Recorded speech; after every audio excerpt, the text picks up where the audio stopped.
with Earth Justice, and Holland Sonoderpaul. I'm sorry again, I'm haven't started to read the name, but those are that's the first three, and then after that I will announce the next three. What time is the question and answer?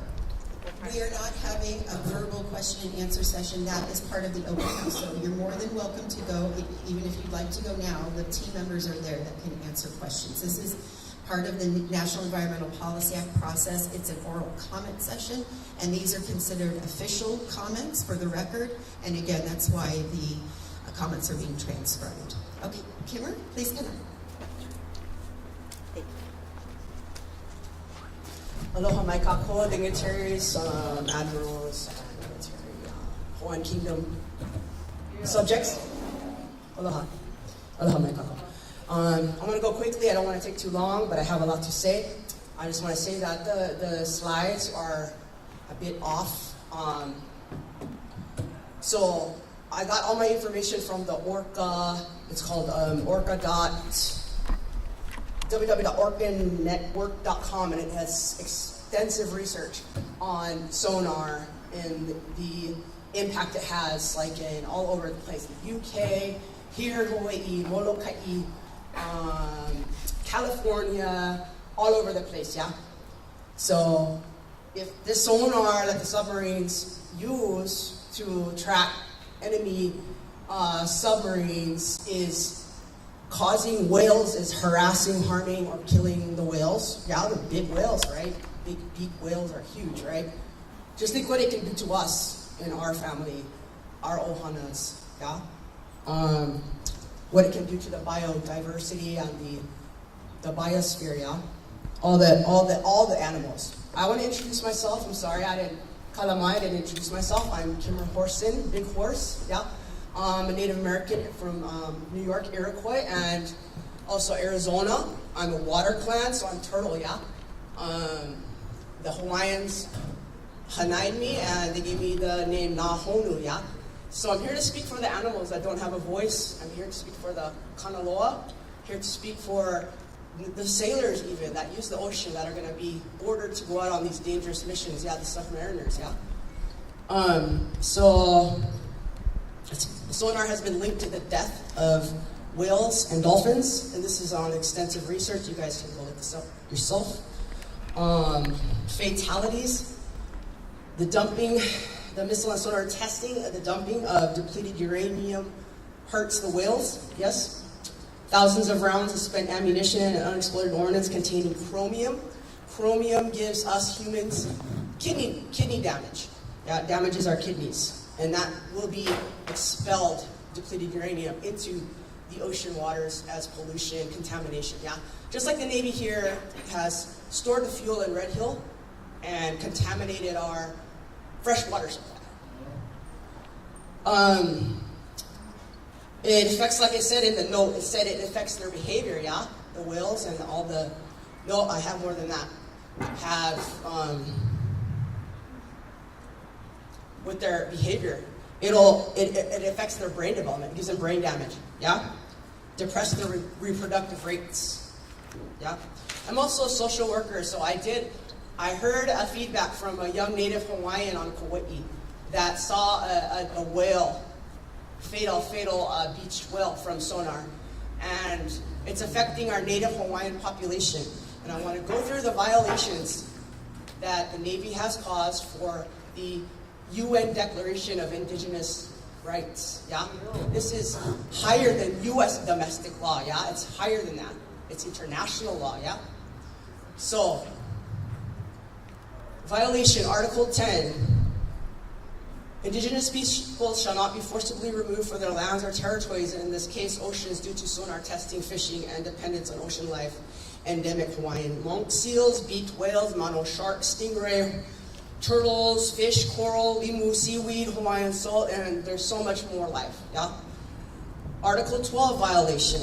Kanakamoli are expert sea navigators and kunuva of navigators, fishermen. They have the right to manifest, protest, practice, develop, teach their spiritual customs, ceremonies to maintain, protect, and have access to their cultural sites, their oceans, islands, and airspace. Article 24 violation of the United Nations Declaration on Indigenous Rights. Hawaiians and California tribes have the right to their traditional medicines, health practices, conservation of their plants, animals, and minerals. Okay, they have an equal right to the enjoyment of the highest attainable standard of physical and mental health. Navy sonar is causing our native Hawaiian population here on Oahu and all across the Pai'aina.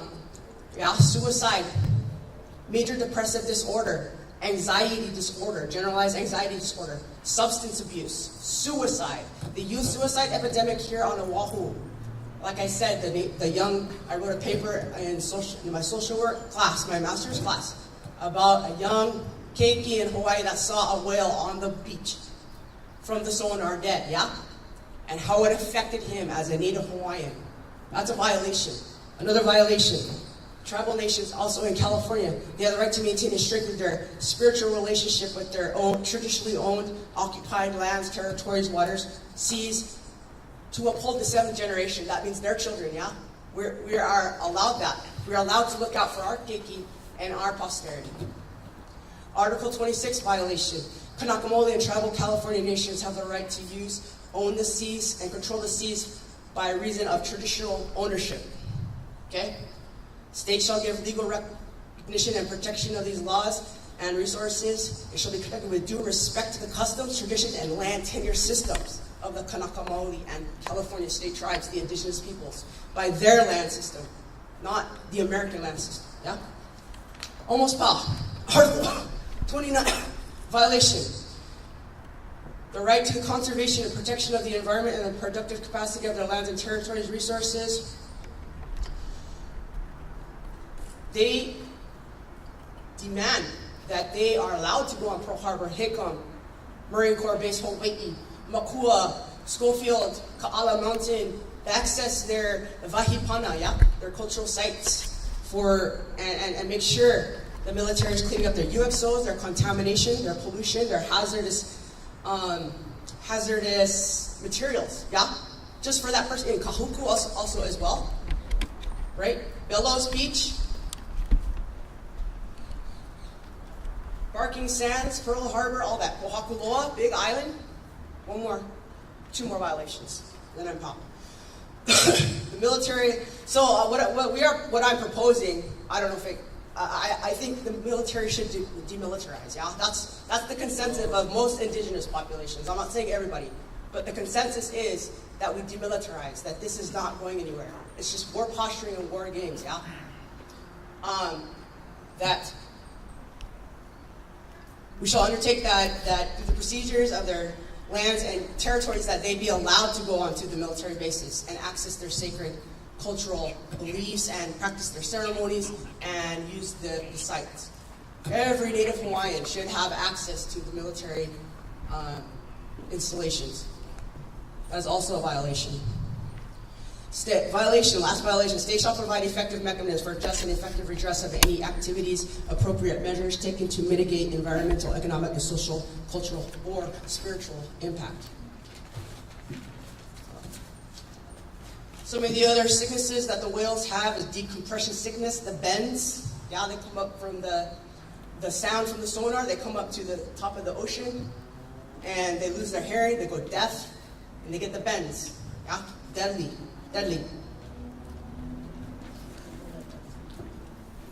I know. But I'll make sure that all these facts get out there. Yeah, I will. I just want to say that a lot of whales have died. 630,000 off the coast of California, 650,000. Washington, Oregon, 140,000 here in Hawaii, 500,000 off Florida. All right. We're facing extinction. That's the note said it was not going to face extinction. It is. The whales are facing extinction. All right. So it's not correct. You guys aren't giving a correct report, and that's not pono. Or it's not integrity. I'm sure you would. But this is the Kingdom of Hawaii. You need to address your indigenous populations. You're violating international law if you do not. You're violating the United Nations Declaration on indigenous rights. Monipa'a. Monipa! Hola. Thank you for your comment. Our next commenter is David Hennessy Yeah. from On Earth Facebook. Justice. And then EPAC. On Facebook? On YouTube, Facebook, EPAC.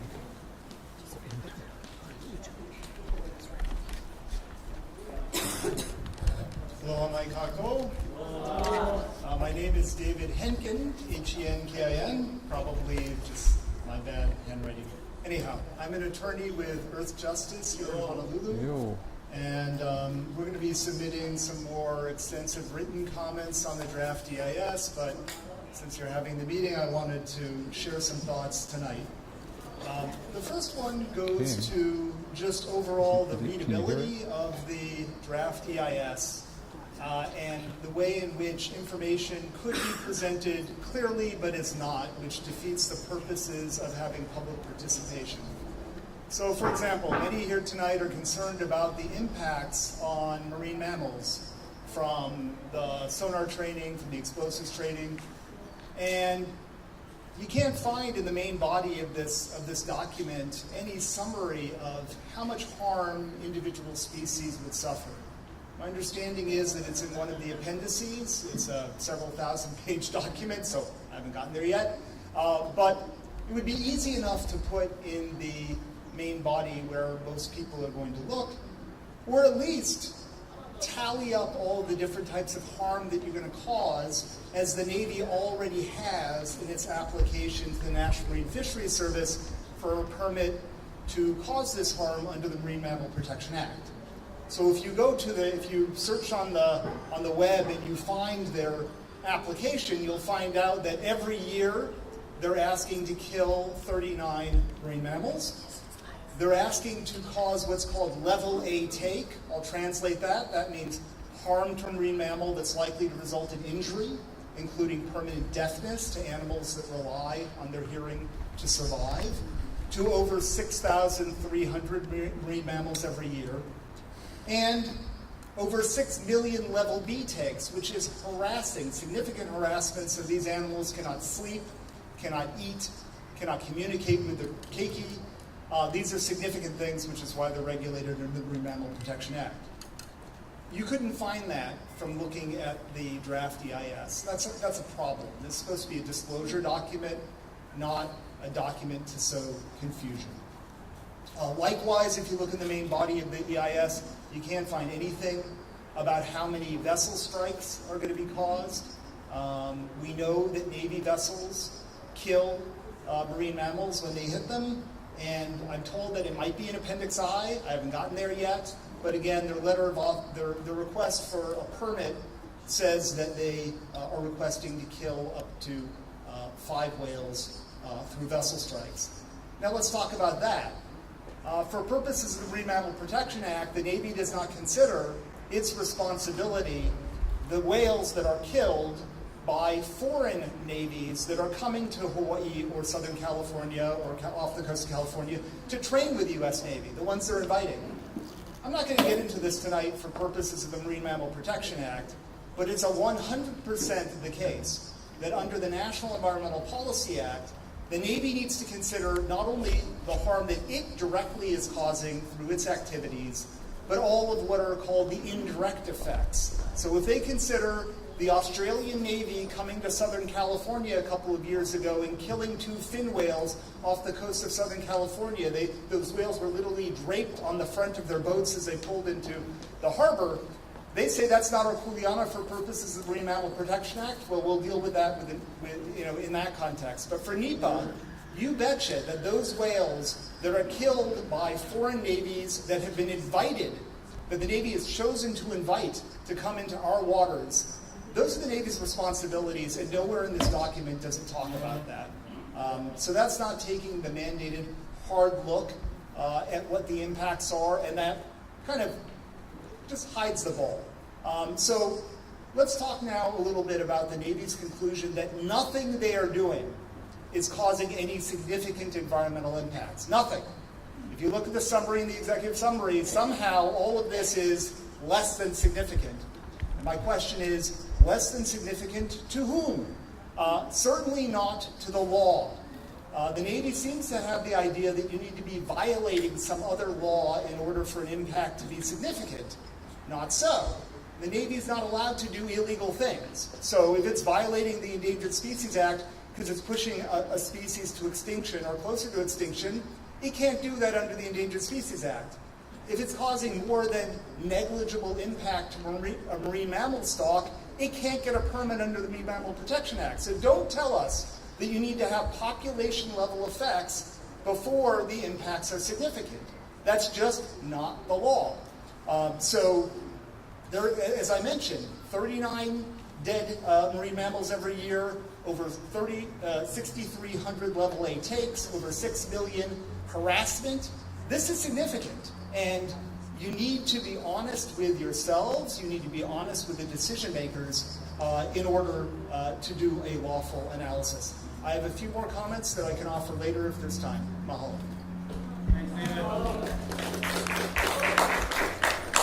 Thank you for your comment. Next is Ianuali from Līhue, Hawaii. And then after will be Faith Chase, Rose Elevitz, and Kalehuakea Kelly. Thank you.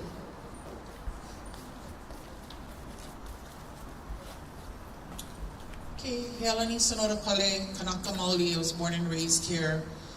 My family lived here for 2,000 years. We traversed over the ocean to get here.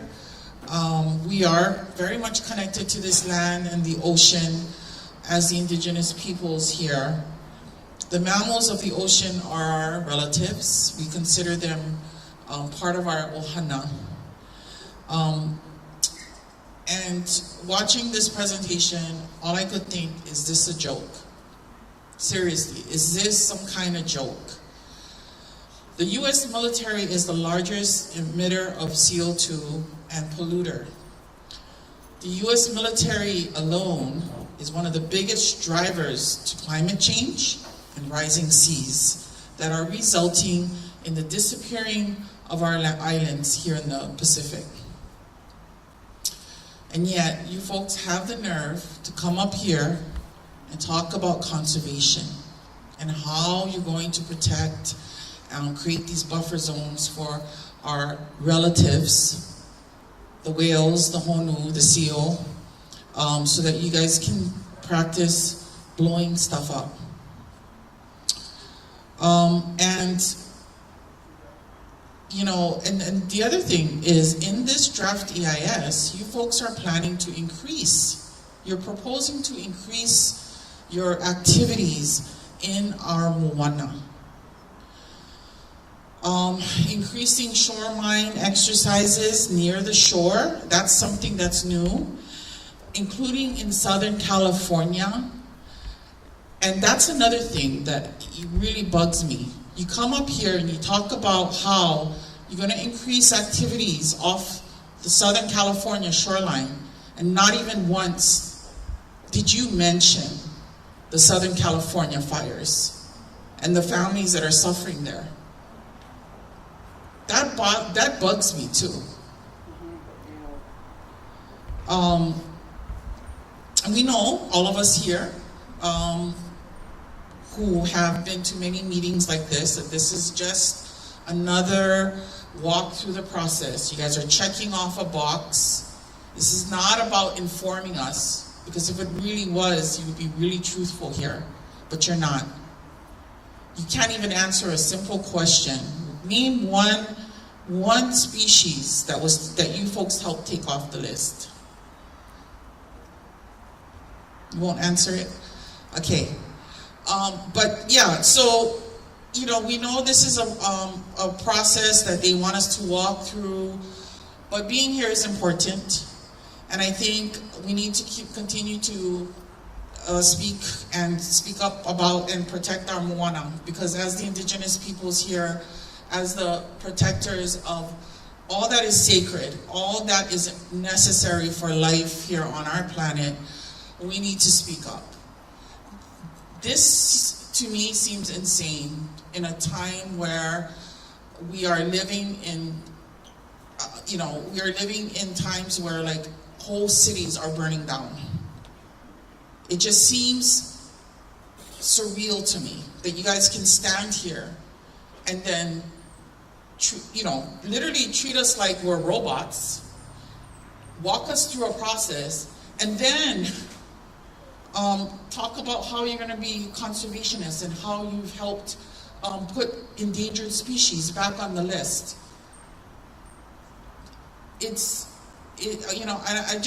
Everybody here needs to provide written testimony for the record. We need to continue to speak up. We need to continue to stand up and say something about this. Because it's not just about us as Kanaka anymore. It's not just about the indigenous peoples of this land. It's about all of us. It's about our survival here. I mean, they're increasing activities on our coral reefs. That's like the foundation of life on the planet. We need to, all of us, if you are a human being who breathes air and drinks water and lives on land, you need to speak up. We all need to start speaking up. This is insane. We're going in the wrong direction. Don't believe them when they say they're conservationists and that they're helping our environment. Don't. That's all I have to say. Mahalo.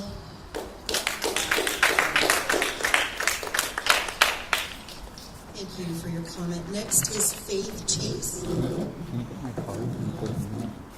My card and put it in the card first. Where is it? Okay.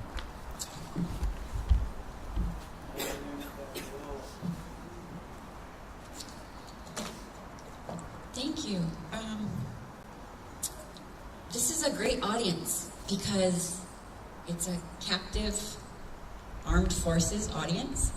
And I just want to state the obvious, why I like this audience is because you, the military, know more than anybody else, knows exactly where you woke up this morning. You woke up in the country of Hawaii. You know where you are. You've been taught that. But so this facade that you have to play out in the interim of untying this knot of an occupied country, I challenge you, the Navy, to be the first armed forces that comes forward with your JAG officer, refers to the field war manual, and begins to untangle this mess. I've gone to the Air Force. I'm from Maui. I am concerned about this. I agree with Ianuali. It's absurd. I think a lot of the biologists might think so, might not even like their job, but just doing their job. But on Maui, like the history of the military, sorry to throw you under the same cover of the Air Force, but I go to bi-weekly meetings about the Haleakala fuel spill for a year and a half. There's no remediation going on. I was raised on Maui. I watched Kaho'olawe be blow up, so bad record, the worst record. So to have the audacity to say that you're going to even, Oh my God. I just think that a lot of you in the room that are being tasked to answer our questions and about this so-called science and research actually don't really believe it yourself. So I feel sorry for you. But I want to get back to, I challenge the Navy. I request, I'm confused about the Q&A. I don't get it. We're going to have Q&A, we're not. It's a comment period, maybe now, later, after. So in understanding that maybe I don't get to ask the question, I do definitely want it in the record of the EIS. But this is what needs to happen. The Navy needs to bring forward their JAG officer and begin talking about untying the mess of this fake state. That's what needs to happen. So I've asked the Air Force, maybe they'll come around, but why don't you guys be the first ones? As far as $20 million for biota, isn't there $890 billion invested in Hawaii alone in the military? I'm not impressed by 20 million at all. I'm a grant writer. That ain't nothing. So anyway, I just have to make that quick comment. Yeah, this is ugly and surreal. I agree with the previous testifier. None of it makes sense. In the interim, and I was schooled by my kupuna today to be peaceful, and so I will be, but why don't you be the first ones that come forward in a real, true, altruistic way to help all the speakers that are up in here and all the representatives that are up in here that represent the country of Hawaii. That's what we need. And then also, like as she said, why play war games? There's so much damage control to do. Help the houseless, help the environment, like change it up. Anyway, I challenge you. Thank you for the time.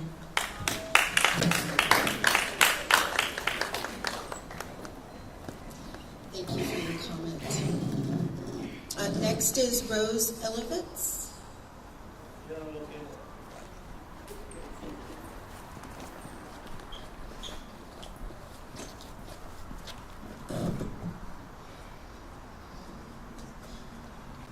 Aloha mai kako. My name is Rose Elevitz.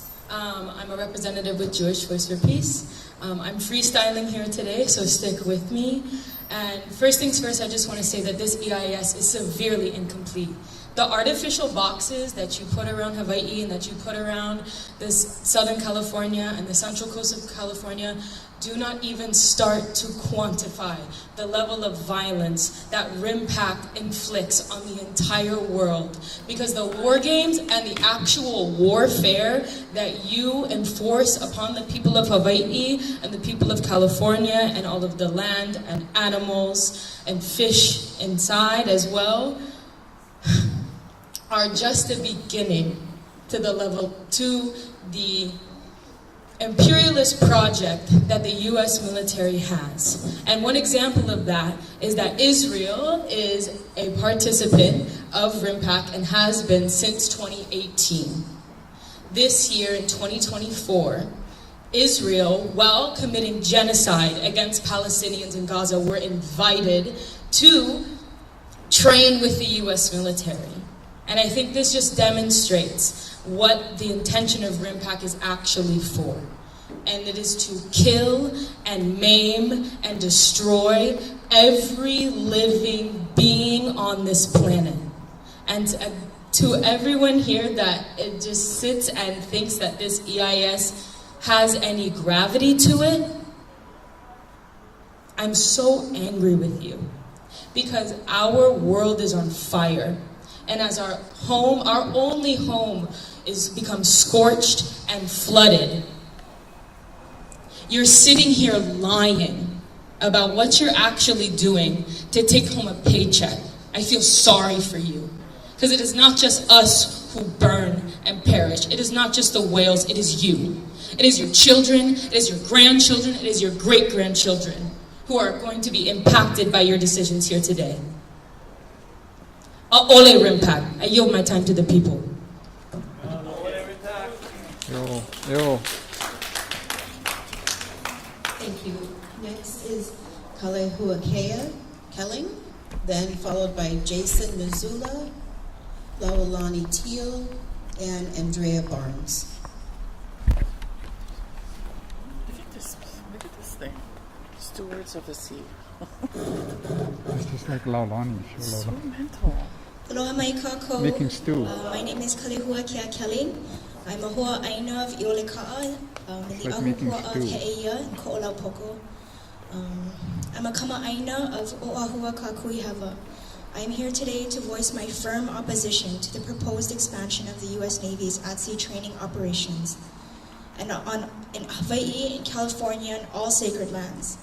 This proposal is nothing short of an assault on our marine ecosystems, our aina, and our communities. The danger it poses to our oceans and the living creatures within them are catastrophic, irreversible, and completely unacceptable. To proceed with this expansion is to prioritize the interests of the military-industrial complex over the well-being of our ecosystems, indigenous peoples, and our future generations. First, these exercises pose irreparable damage to marine life, particularly the use of mid-frequency sonar and underwater explosions, which have devastating, irreversible consequences. The use of mid-frequency sonar disrupts communication and navigation of marine mammals, including whales and dolphins. The noise pollution created by the sonar has been directly linked to mass strandings and fatalities, which we've already seen. This disruption it's only a matter of time before the scale of these tragedies worsens. Underwater explosions from military exercises causes severe trauma to fish, marine mammals, and sea turtles, resulting in ruptured organs, loss of hearing, and mass fatalities. Additionally, the explosions and other destructive activities associated with the military training will devastate coral reefs, which are not only critical to marine biodiversity, but also act as natural barriers against storm surges. Coral reefs are already under threat from the climate catastrophe, and further damage caused by Navy exercises would set back their recovery by decades, if not completely eradicate them. This destruction threatens the very species that depend on these ecosystems, including fish stocks that Native Hawaiian communities rely on for subsistence. The loss of these ecosystems would have far-reaching consequences, decimating food sources and livelihoods. Second, it is infuriating to think that while we struggle with the existential crisis of climate change, the U.S. military is one of the largest polluters in the world, contributing over 59 million metric tons of carbon emissions annually. Furthermore, the destruction of coastal ecosystems such as seagrass beds would eliminate vital carbon capture mechanisms that help to mitigate the effects of climate change. Third, the expansion and conducting of military training activities in the first place represents a blatant violation of Indigenous rights. The military's failure to adequately consult with Indigenous peoples and honor free, prior, and informed consent is a clear disregard for the communities that have ancestral ties to these lands and the communities that have cared for them for generations. Indigenous voices, concerns, and rights have been systemically ignored in these decisions that impact the health and relationships with the lands and waters that nurture us. It is unconscionable that the U.S. Navy continues to prioritize national security over the well-being of our communities. Ua lava. With this, I urge you all to please stop and think before it is too late. Ahiki kialoha aina hopelo. Mahalo.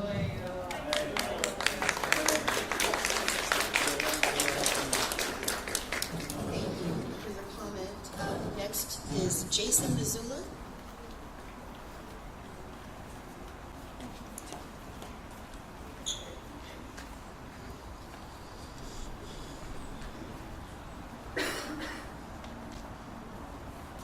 As the U.S., I'm here as a father of 2 young boys, as the husband of a woman who came to Hawaii in 1989 as a refugee from Iran, and as a member of Veterans for Peace Hawaii. As the U.S. military seeks to expand its area of desecration, can they please first give a statement on the environmental impact they have had on the island of Kaho'olawe, or the impact on the tiny Kalapapa Peninsula on Molokai, which doubled as a hospital and a bombing range during World War II and is now littered with unexploded ordnance, just like many other places on other islands. Or the impact of the fuel oil spilled atop Haleakala, or the impact of the fuel oil leaking into Oahu's aquifer and God knows where else. Or the impact of the raw sewage dumped repeatedly into a harbor already filled with 8 decades of leaking oil. Or the impact of Agent Orange, white phosphorus, and depleted uranium on the mountains and forests and everything else along the way to the ocean and reef. Or the impact of the intentionally sunken ships and everything else we can't see beneath the surface of the sea. Or the impact of the bombs dropped in dry, invasive grasses, igniting reckless and avoidable wildfires. Can you please speak to the impact of the invasive species like the coconut rhinoceros beetle brought to Hawaii on unchecked aircraft? Or the environmental impact the aircraft themselves as they fly uninhibited and noisily through Hawaiian skies, training to kill? What is the environmental impact of those wanting to militarize and colonize space, pretending it's in the name of science, while folks like Elon Musk reap billions and plan to discard the waste into the Hawaiian Sea? Can there be a statement on the human impact the military's basic housing allowance has had on Hawaii's housing market and on the Native Hawaiians in particular, now the majority of whom live in the diaspora? Will there be a statement by the military about the violent crimes committed by its members stationed in Hawaii against local people, especially women and children? Has there been an environmental impact statement addressing the consistent target placed on Hawaii by the very presence of the U.S. military? Does the military have a statement about the impact they have had on Hawaii and on Kanaka Maoli since 1893 and the similarities between the audacity to request this expansion and the audacity of the sugar barons? Thank you.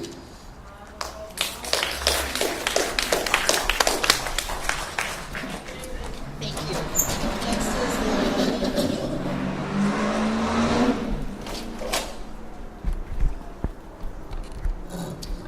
Next is Laulani here? Sure, we'll come back to you. Yes, ma'am. Next is Andrea Barnes, then Hema Watson, Kaku Ahupua Wailemo. Sorry about that. I'm sorry. Thank you very much. And Ashley Lukashevsky. Andrea? Oh, yes, ma'am. Good evening. My name is Andrea Barnes. I'm a former science teacher. I have not read the draft EIS. I did appreciate the comments made by the Earth Justice lawyer, but what my comments will be about is the gloss of what was submitted up here in the short time that I came. The vessel strike potential remains low, according to the Navy. You can speak louder. I'm wondering why they're asking to increase that number of fatal whale strikes from 3 to 5 if the strike potential is low. And when they hit that number during a SINK-X or RIMPAC exercise, do they stop and everybody retreats and goes home? And how is it not possible for a vessel to be dragging a whale into port and not know that it's there? My second comment has to do with the temporary behavior changes during the exercises. How do they know about these? Have they studied it? They say they've done extensive studies. I'm a scuba diver, and I know that when I'm underwater, I get distracted by noises occurring from fighter jets, boats, and so on. For me, it's distracting, but I can imagine if you're a marine animal, it would be a potential loss of a food source, unable to hear an answering call or echo or response, may disrupt mating or nursing. And they also mention creating a safety zone around the explosive area. I'm wondering, how do they secure that area? Do they chase the animals out? How do they locate them? Do they have to use sonar to find them? These are the kind of questions that I have, and I hope they are addressed in the EIS, and if not, then I think it's a big failure to address the details that I and other people have been talking about. Thank you.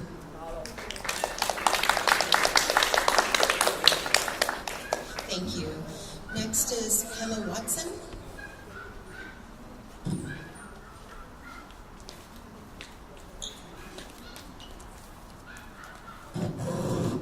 Hey, aloha. My name is Hema Watson.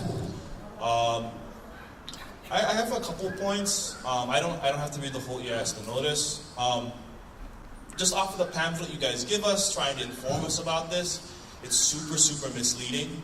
You guys analyze 3 different alternatives, and it makes it seem like it's super useful, but it's really not. The three alternatives you give us is you guys drop everything and stop, which I would love, but you're not gonna do, or would never want to do. The second alternative is you do exactly what you want to do right now, which is increase, but only marginally, or so you say. And the last one is go balls to the walls and do everything you want, which none of these are real options. Not one single alternative said, maybe we should have what we're doing. Maybe we should lower our take. Maybe we should restrict our zonage. No. It's either we do exactly what we want, do more than what we want, or do nothing at all. I don't understand how that can even be portrayed as real options. The second thing, cleanup. How can we guarantee, I mean, you guys can't guarantee, you have shown it in the past, but how can you guarantee to us, the public, that you're going to clean up what you're doing? Or are you just not going to do that? Are you going to drop bombs and then leave them? I've been on Koho'olawe, you guys done that before. Even though you guys were instructed to clean that up, there's still tons left. It is ridiculous to assume that me dropping bombs, exploding vessels, using depleted uranium and chemicals would somehow have no effect at all, when we can definitely see effects from halfway across the world. People's polluting can end up here, and yet your bomb does nothing. And you guys also want to tout that you guys are saving the wildlife. Mahalo for showing us the endangered species that have no longer been endangered. I'm super happy about that. But I'm not really sure that's because of military action.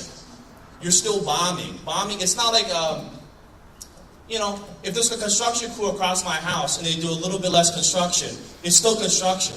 I can still hear it. It's still disturbing. I don't know how that would make my life any better. So I don't really think it's direct action for the military that's keeping these animals better.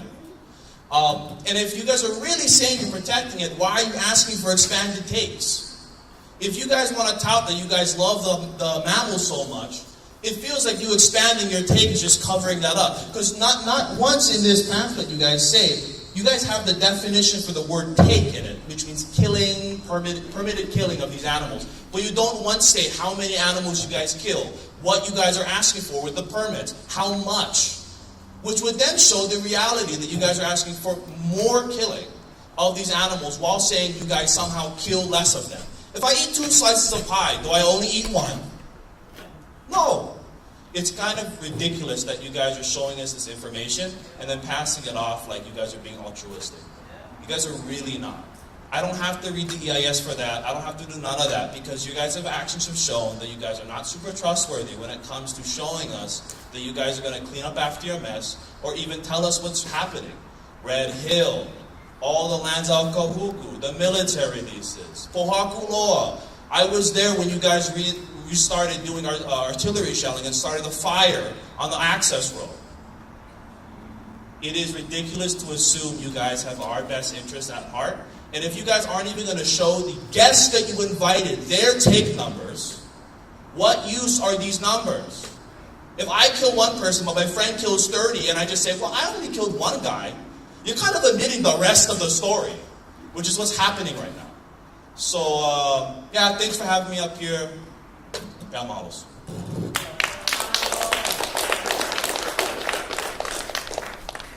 Thank you. I'm going to charge my phone, so maybe I'll go a little bit further. Okay, yes, ma'am. Okay. So next is Kau Kaihu. Thank you. I'm so sorry. Thank you. My name is Alice. Hui mau Kauai nai, kai vai ke po vai o kane vai, loi ke ala hele o ke ana I puka puma ke avala o pulo ai. Holoi nana kulima ilima kahama kua, lua lua le a hiki wai nai ke mapune ke ala o kamai le laoli. Mai pane vai no Aloha mai kako o kauko huahilani no puia mai au. That oli is a migrational chant of the Anai from Puloa, which is Palimomia, which is Pearl Harbor. It goes all the way to Nanakuli, Maili, Makua, Waianae. Waianae is named after Malet waters. Because of the military's been occupying Puloa, you know more Anai. You know more Anai. Have the Navy ever asked instead of take? One fact, the Navy been here since January 16, 1893. And they never left. They came here uninvited. That's right, you guys. You guys came here uninvited to our country, the Hawaiian Kingdom. and never left. What you guys leave? You guys leave us destruction and misery. The biggest aquifer is freaking threatened. And by the way, I against RIMPAC. Now, we get koholas, right? All in danger. The nai'a, right? The honu. Kanaloa is desecrated. You guys going, brother, Ianuali, have you ever dived inside pool? But the waters over there still get oil leaking from freaking 1941. From the ships on the Misery. When is enough, Līhue, Hawaii. Same like my Tita Helani said. This is our aina. My kupuna has been here from time immemorial, same as Helani. But so has many other ethnicities that came to our country and they were in show allegiance and their mo'opuna, they still here. All the top brass in every department in the military, they cycle out. I sit on the Y9 neighborhood board 10 years. And in that 10 years, freaking 7 freaking majors we deal with, or 7 colonels. Because it's strategic. Everything you guys got to think now, the military, everything they do is strategic. This is all fluff. You guys get to go. If something was to happen over here, you guys get to go back to the U.S. continent. And by the way, this is our mainland, everybody. This is our mainland. That mainland we was referred to when we was growing up as denationalized, I pledge allegiance every day. Not anymore. Because as a Kanako Iwi, or as Napoe o Hawaii, who truly love Hawaii, this is our mainland. Okay, so start saying that. Military, you guys right? You guys freaking cycle out. But when the shit hit the ceiling, but you guys can jet, but yet, me, I ain't going anywhere. My genealogy predates, bruh, the first Kanaka that came here from Lahiki. Or even before that. Kiako and give our kupuna, the Ike and Mekanawa, and the confidence will traverse the largest ocean on the planet. Will come to the most isolated islands in the middle of the largest ocean and thrive. Thrive for thousands and thousands of years. And one day in 1778, you guys know the narrative, Captain Crook came here. And ever since after that, shit went hit the ceiling for everybody in Hawaii. Well, not everybody, but mostly for us as Kanako Iwi. I love every ethnicity. We no more pilikia unless you bleed green, then we get pilikia. But for us as First People, Kanako Iwi, we're on the bottom of everything from socially, economically. The U.S. military complex has been one of those driving freaking forces. The Mauna Kea show us, the Līhue show up, the true power lies within the people. Every time we show up, Fate, Laulani, or Heolani for years, show up and voice our opinions, voice our voices, yeah? But you know what? The true power lies within the people. Mauna Kea will show that. Because if the people never show up, freaking TMT will be built. So maybe, if we all become makoa and fearless, and we're going to freaking go to Pu'alo and we freaking shut them down. In the words of Manono in the battle of Komo'obe, she said, Malama ko aloha. Kanaka is fighting Kanaka. But she said, never lose your love for one another. If you truly love this aina that you call your home, right? Maybe it's time we don't talk anymore. Maybe we all got to be mohais. Because nothing changed without a mohai. Maybe we got to do that. But like you guys, the higher echelons in the military, you guys get to freaking cycle out and go back to where you're from. I ain't going anywhere. And so is my freaking mo'opunas and my great-great-grandchildren. We got to leave on Hawaii better than when we was here. So right now, when the new books of Hawaiian history is written, 100 years from now, they're going to turn to the page in 2015, 2019, 2025. Oh, there was my kupuna kane was there. There was my kupuna wahine was there. The true power lies within the people. All their RIMPAC, The Navy, I'm sorry, but you guys gotta be the same like La Hui Air. When Admiral Thomas came for freaking kick freaking Lord Parlett out and said, pack your bags and get the hell out of here. You guys, before you guys leave, clean the shit up. Aloha.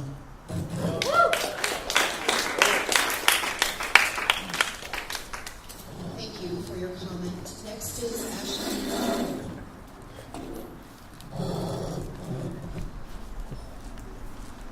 It's hard to follow Uncle Kako.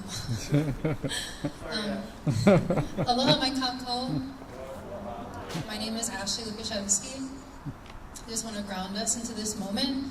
This Friday is Onipa'a, which marks the 132nd year of the illegal overthrow of the Kingdom of Hawaii. I want us to ground in the reality that all of this discussion is happening on land that is and has never been rightfully part of the United States. Kanaka Maoli and other indigenous voices have not been adequately represented or heeded in the planning of military activities that directly impacts our lands and waters. Not only is all of this an affront to Hawaiian sovereignty, but you're trying to figure out what level of desecration of Hawaii's land, ocean, and air is acceptable. The answer is no level. It is all unacceptable. You spoke earlier in your presentation of that the United States is responding to crisis and how that necessitates the training of armed forces in Hawaii and in the Pacific. The only reason that you find this necessary is because of the way that the United States, in its constant quest for power and domination, provokes nations and militaries around the world, and in doing so, needs to continue to grow and exacerbate its power. But when does it end? How much of our world needs to be bombed? How many people need to be murdered by the United States military? I know that the majority of people here who aren't speaking out in opposition are employed by the United States Armed Forces or Navy. I actually don't blame you because I know that you want to provide a life for yourselves and your families. But I ask for you to please consider what kind of legacy you are leaving. Are you leaving one that perpetuates an unrestrained need for power through violence, a violence that will kill your children's future too? Or are you leaving one where you support a divestment from the militarization of our land and clean air and water and a future for your own children? What kind of world do you want to leave for your own descendants? I ask you to please look into your hearts and think about your complicity in a system that is built for nothing but death. The speaker mentioned that your studies don't show population level impacts on oceanic species, but do your studies account for the climate crisis that we are currently in? The immense effect that the United States military's bombs, explosive and ammunition have on our rapidly heating planet, from the Pacific here to Palestine. How can you say that beyond the effects of sonar and bombing the ocean floor, detonating bombs and chemicals for years to come with no end will not lead to larger environmental calamities? We are seeing the result right now of our climate crisis that's been exacerbated by the US military. We're seeing it here and we're seeing it in the rapidly growing wildfires in Southern California. There just is no protecting the environment while continuing this training. The only solution is a demilitarized Hawaii. Thank you.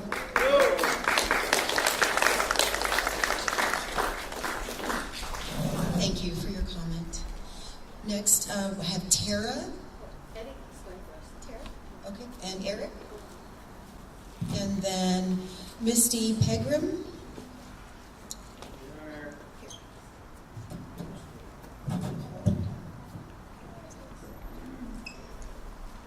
Aloha, my name is Edith Blanco. I'm here to stand up for the ocean, the sky, and all the incredible creatures that live in them. From the Hawaiian green sea turtles and monk seals near our islands to the whales, dolphins, and birds that travel the Pacific from Hawaii to California. The military is conducting training between Hawaii and California using warplanes, explosives, and other equipments. They say they'll try not to harm marine life, but how can that be true if their activities are so loud and destructive? These actions are already causing harm. 1. Extreme noise and explosions. The loud sounds from warplanes and explosives travel far underwater and in the air. Whales, dolphins, and turtles rely on sound to navigate and communicate. These noises confuse and stress them, making it hard for them to survive. For birds like the albatross and shearwater that fly thousands of miles between Hawaii and California, warplanes can disrupt their migration. Birds may abandon nests or use up the energy they need to survive, all because of these military activities. 2. Destroying their homes. The military is damaging coral reefs near Hawaii and kelp forests off California. These places are homes for fish, turtles, and birds that depend on the ocean for food. When the military harms these habitats, they harm entire ecosystems. 3. Breaking the law. The military says they're careful, but their actions are violating the environment and putting endangered animals like the Hawaiian monk seal and migratory birds at greater risk. Laws like the Marine Mammal Protection Act and Endangered Species Act are supposed to protect these creatures, but yet these activities continue to harm them. 4. Polluting our ocean and sky. Warplanes release harmful chemicals and fuel which can poison the water and air. The animals and people who depend on a clean ocean are left to deal with the consequences, even though we didn't cause the problem. We need to demand the military to stop causing harm and start protecting what's left of our environment. The ocean and sky don't belong to the military, they belong to all of us, including the animals that live there. If they continue these harmful practices, we'll lose species that are already struggling to survive, like the Hawaiian monk seal and many migratory birds. Mahalo for listening, and I urge you to take action to protect these creatures and habitats that cannot protect themselves. Let's make sure the Pacific stays a safe home for future generations, not a place of destruction. Mahalo.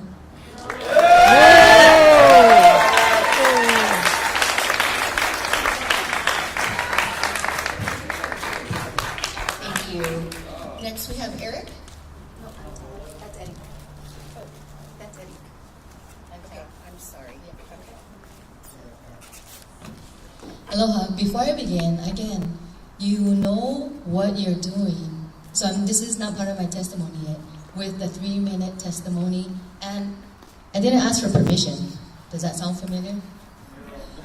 But I wanted just to bring this and to point out the irony of this. These are our team's ground rules for meeting conduct. We ask for the same courtesies from those in attendance. Be respectful and courteous, etc., etc., etc. Just a simple act. Did you all ask for permission to come? Are you guys giving the same courtesy? What's the point of having rules and having this supposed EIS if it's just fluff? It means nothing. So I'm going to start my testimony now, and I hope I'm not saying 30 seconds. I did time it for 3 minutes, but again, that is unlawful. Yeah, it's unlawful, and that's just really not necessary. So I want to start off with this. Wait 1 moment. So I'm here, of course, to strongly oppose the Navy's proposal to extend the training between Hawaii and California using explosives and sonar. And again, let me make this clear. The effects you have caused and will continue to inflict are harmful, disruptive, and unacceptable. And it seems that the best way to learn is when you have to go through it yourself.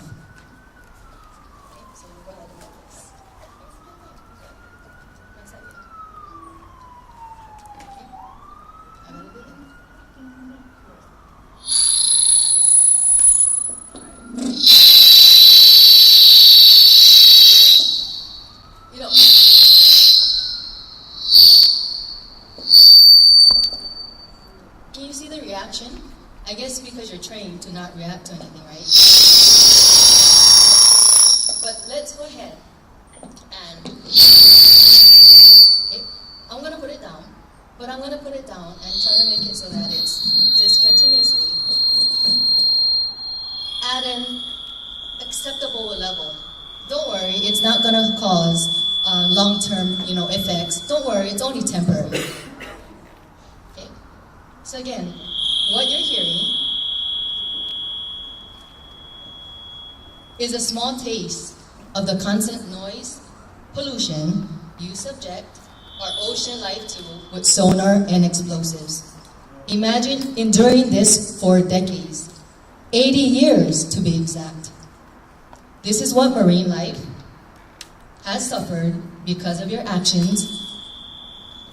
Yeah? And now you want to continue this extension.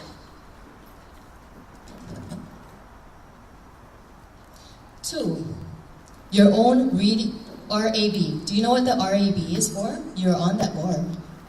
It's the Remediation Advisory Board. And past reports acknowledge the dangers of moving ordinance. I've been to your meetings. You acknowledge that the ordinances are there that you still have not cleaned up, cause harm, and it's best to leave it. You've advised leaving it in place, and again, yet you continue to harm our oceans and communities as well. As other testifiers have mentioned, Pu'uloa Pearl Harbor is a Superfund site. It's still continuing to leak oil, and then you tout it as a remembrance, as our Kauai has said, because of the Missouri. And it's going to continue to leak 8 to 9 quarts a day for the next 50 or so years, or more. Right now, in Pu'uloa Beach Park, Pearl Harbor, Pu'uloa, the Marines, another extension of the military, have their shooting range. And right now, we're still dealing with the lead contamination that the casings in the ocean caused. They didn't show up to this past Eva Beach neighborhood board meeting at all. We've been dealing with this for 2 years. There's been no action taken. After 2 years, they finally agreed to do a study. They haven't released the information yet, and they didn't show up. It's still there. Lead contamination in our beach. Kaneohe Bay and the ocean around there has ordinance, and there was a contraption trying to be built to pick up these ordinance, but yet they acknowledge the dangers of it and also the continuous contamination. It's all over the island, all over in our ocean. You know the effects of these practices, and yet you continue. This negligence not only poisons our waters, but also directly impacts marine life, ecosystems, the limu, the coral, and the health of our people. Let's also just go over this, trust. The Navy has a track record of failing to clean up its messes. Makua, Pohakuloa, ordered by the Supreme Court to clean up. Have you cleaned it up? No. Kaho'olawe, you're supposed to clean it up. Have you cleaned it up? No, not completely. Leave Ka'ula alone. And Red Hill, did you all know that through the open house that the land lease is separate from the Red Hill remediation? And in their open house poster board like this, that's how I found out, it says 2031 plus. That the Navy plans to be here as long as it takes to clean up. Are they cleaning up fast enough? Are they even showing up to the meetings? Are they even providing water to their own affected family members? No. That's an example of what they continue to do. So again, these are all contaminated, desecrated, and abandoned without proper remediation. You haven't even completed your work at Red Hill, where our aquifer remains at risk. You want permission to cause more harm, and now to our kai, our ocean. This pattern of irresponsibility and inaction is unacceptable. Your use of explosives and sonar violates cultural, environmental, and public trust principles.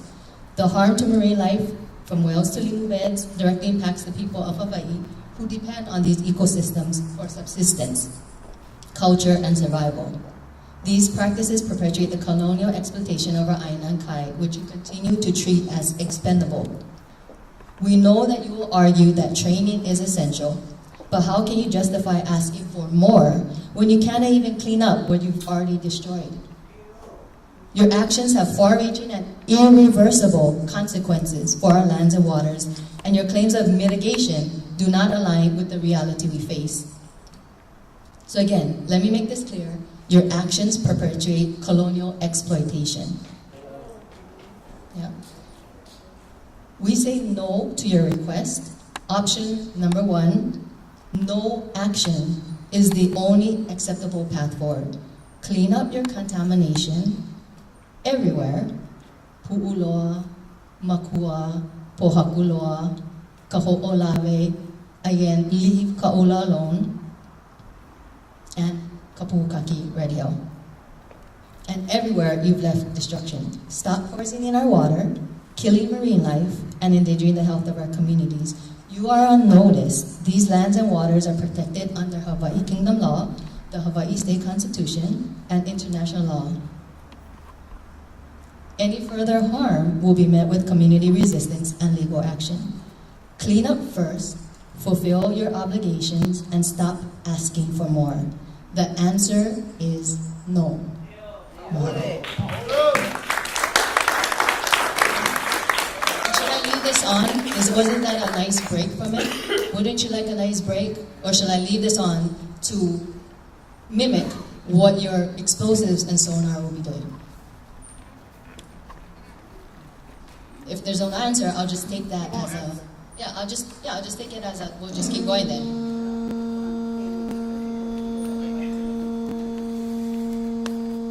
We can do this for 80 years. I'm willing to stand here for 80 years. Yeah, I know. But just to let you know, we all are saying the same thing. And just as there are ground rules and for meeting conduct and courtesies, that's what we're asking from you all. So again, the answer is no. Option 1.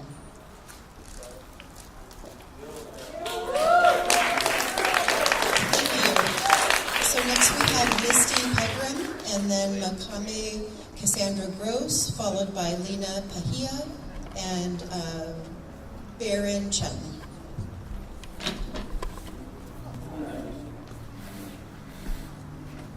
Take this off for a moment. Aloha mai kako. My name is Misty Pegram, and I am a member of we are a Filipino Youth National Democratic Youth Organization that stands in solidarity with the Hawaiian people in calling for Hawaiian lands to return to Hawaiian hands. The draft EIS, that thick book over there, which they only gave us about a month to read. Lord knows that in the midst of working 2 jobs and school and everything else that the people have going on their lives, they don't have time to read a 1,000-page plus document. So they gave us this one, which I just want to point out lacks really any and all historical context. First of all, at the risk of adding to those thousands of pages, you don't mention, or it is never mentioned by the U.S. military, their role in the illegal overthrow and occupation of the Hawaiian Kingdom. It is never acknowledged by the U.S. Navy. First off, their poisoning, or if they do, it's they're trying to clean their hands of it whenever they can. The poisoning of Kapukaki, or Red Hill, as it's more known, I guess.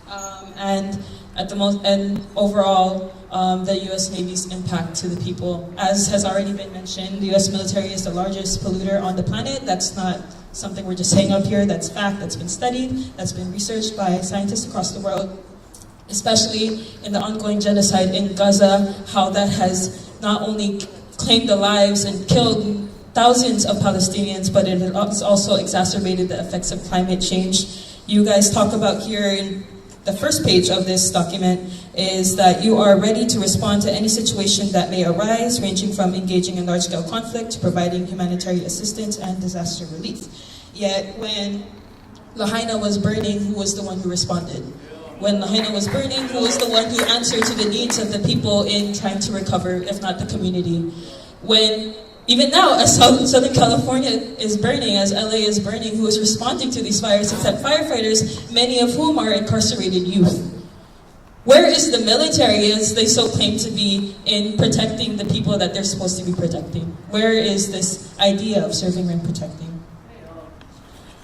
or so. I come from the Philippines, that is my background. I grew up hearing about how the military destroyed Tupataha Reef, which is a very protected and very important marine ecosystem in the Philippines, and how they gave a measly 1.97 million to restore it, as alongside every other effect that they've had in the Philippines since then, and has continuously been occupying there as well. And you mentioned here how you guys provide $20 million each year in research and monitoring for marine species, yet when we look at the military budget, you guys send thousands upon, not even thousands, you guys spend billions of dollars towards the genocide in Gaza, and yet you applaud yourselves and you give yourself a pat on the back for $20 million in marine animal research. That is the bare fucking minimum that you guys should be doing in cleaning up the mess that you have made over the past century that you guys have been illegally occupying these lands. And so, you know, I don't want to take too much more time, but just to reiterate that this no action alternative that you guys are proposing here is also the bare fucking minimum in what you are doing. And if anything, you guys should be cleaning up your mess, do nothing else except clean up your mess, and get the hell out of Hawaii.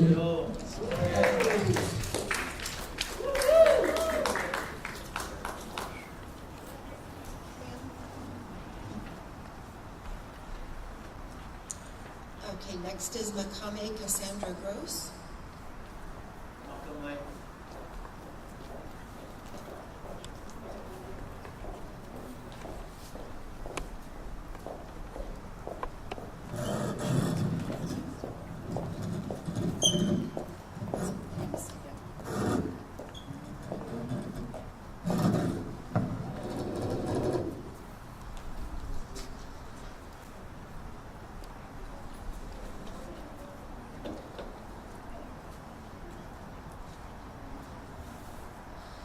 How many times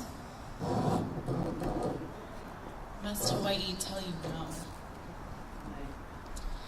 I come to you as Cassandra, as an Akamai, Malahini to Hawaii, moved here 3 years ago. You have been uninvited guests, as I was, frankly, on this land for how many years? How many years? And still you have not learned. How many times must Hawaii tell you no? I'm so proud of the members of the Līhue who have stood up here, whether their voices shake or ring very loud and clear over and over again. How can you ignore these wise human voices? The only correct way forward is no action. The only correct way forward is only peace. But I thought for a moment, although I wish I had 2 hands, maybe we can accept the creaking. Let me examine the document, which maybe you forgot was supposed to sell this to us. So if you have it with you, maybe you'll follow along with me a little bit. And it starts on page 1. I've marked up a little bit. We have technologies must be tested and evaluated before military personnel can rely on them in real-world situations. I feel like that's a little horrifying, testing untold technologies on marine life before you can test them in the real world. The ocean is the real world. On page 2, really frightening, I'm sorry, page 3 at the top, there's a little diagram, and our beautiful Pai'aina is right in the middle of what is called the Hawaii Range Complex Boundary. We're all in that right now. That's the real world too. On page 5, there's a summary of the environmental analysis, which concludes that the number of individual invertebrates affected would be small, but how many would die? Population level effects are unlikely, but not impossible. Behavioral effects from most activities should be temporary and minor.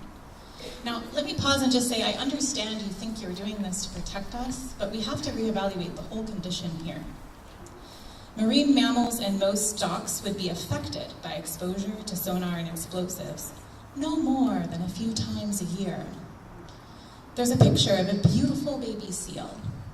One of my favorite songs that comes on the radio is about a man who observed a mother seal and its baby in a bay and wishes one day to see them again.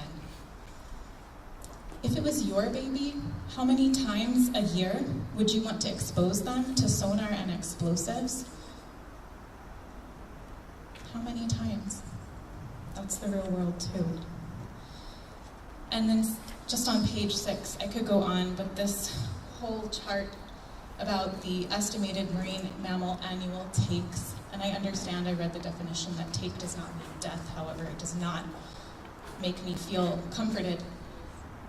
Just basically is trying to assuage us that all that's going to really happen is some loss of hearing, some minor death, level B harassment.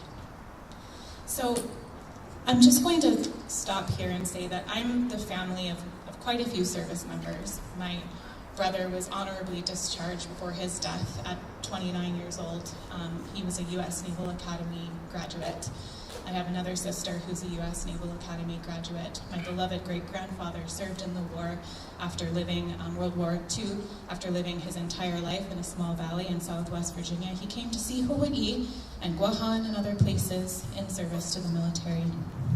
We each, you each, have the capacity, you each have the responsibility, and you each have the right, regardless of whether you are in service or not, just like all of us here, to contribute to the de-escalation and demilitarization of our planet, the country that I once called home, and I once was proud to call my home, although the years that have passed have made that less and less so over time. Everyone here who has spoken before me and will speak after has done their part. I'm asking you to do that from your position of power as well. Thank you.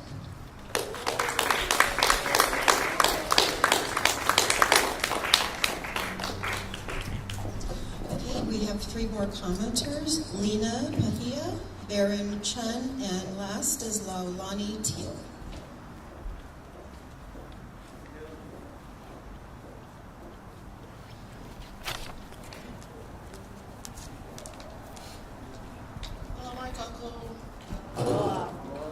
I told myself I wasn't coming up here, and here we are.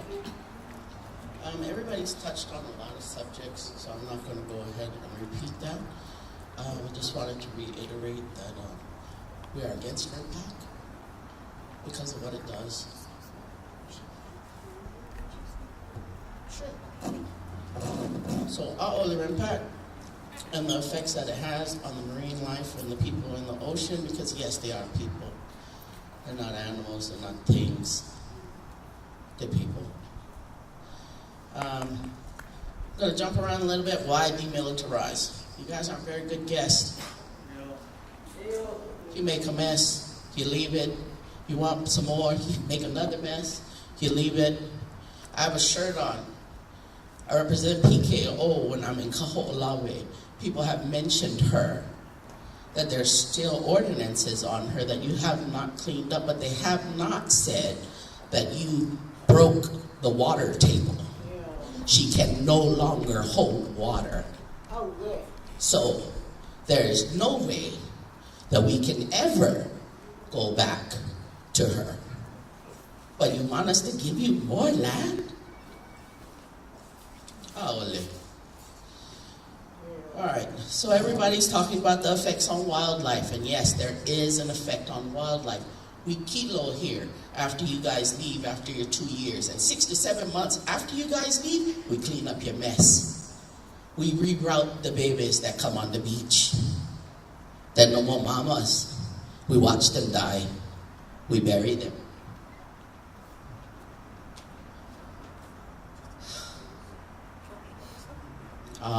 Ole.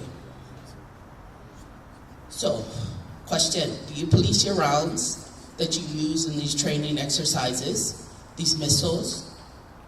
You know, in Waianae, on Facebook, Me and my brother over there called Ka'ohu was watching you guys tug one boat, one ship. Look like we're fast forget. Out there, not moving, just in time for RIMPAC. We asked each other the question, what they gonna do with that boat? And then we saw what you guys do with the boat. You use it as target practice. You sink it. In our oceans, where we fish, where some people depend on the food that come out of that ocean to feed their family. In Molokai, they call it their refrigerator.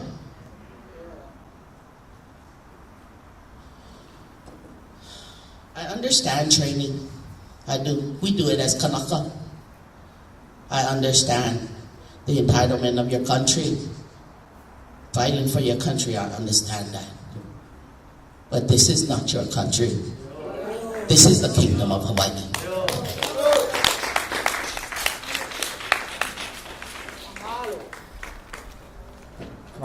Next is Baron. We did have a couple more people turn in a card, so we have 5 more, and that we'll call that. So I'll just say Ahupua, then Laulani, and then I'm having a hard time reading this. I think it's Shar Kahumoka. I apologize for that.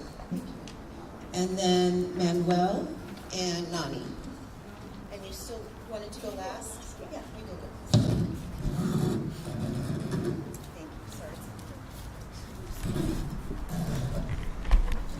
Hi, I'll just speak as someone born and raised on Oahu.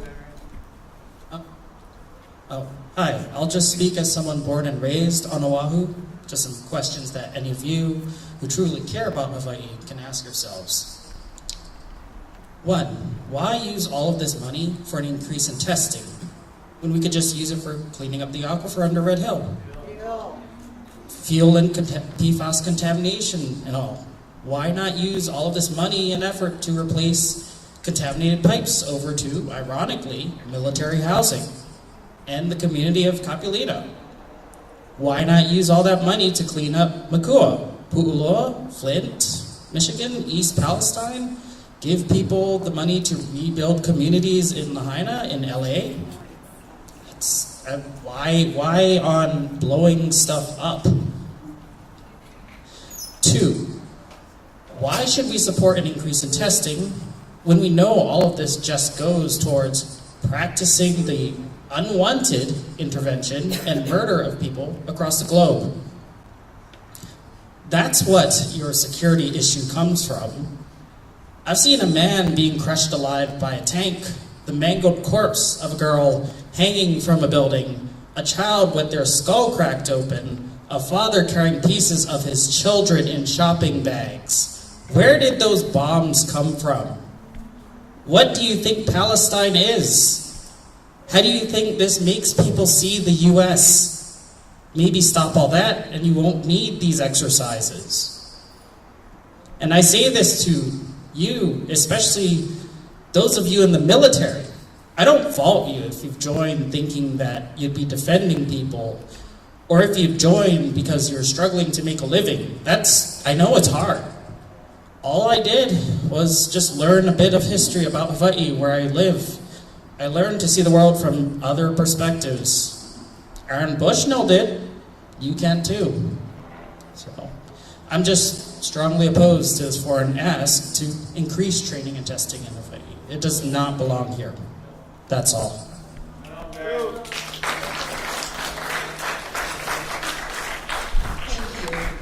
Next is Kapua. And again, I think we're going to have to leave it at the remaining 6 speakers.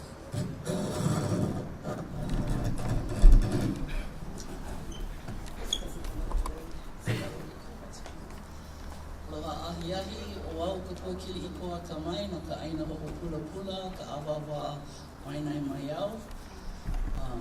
Mahalo for having us here. Although I think the bulk of us know that this is a farce, that we are just walking through the motions, taking the steps. You know, You need to charge change the is batteries over there. needed. There's so much going on in this world, that we as individuals, in our own small little ways, can make that change. And the alternative that I did not see in the packet was the reduced action, was the stop the action, which many of my Kanaka Ohana have already shared. Because there is so much destruction, not only that America inflicts upon others, but the threat of destruction that America inflicts upon others. Wouldn't it be so great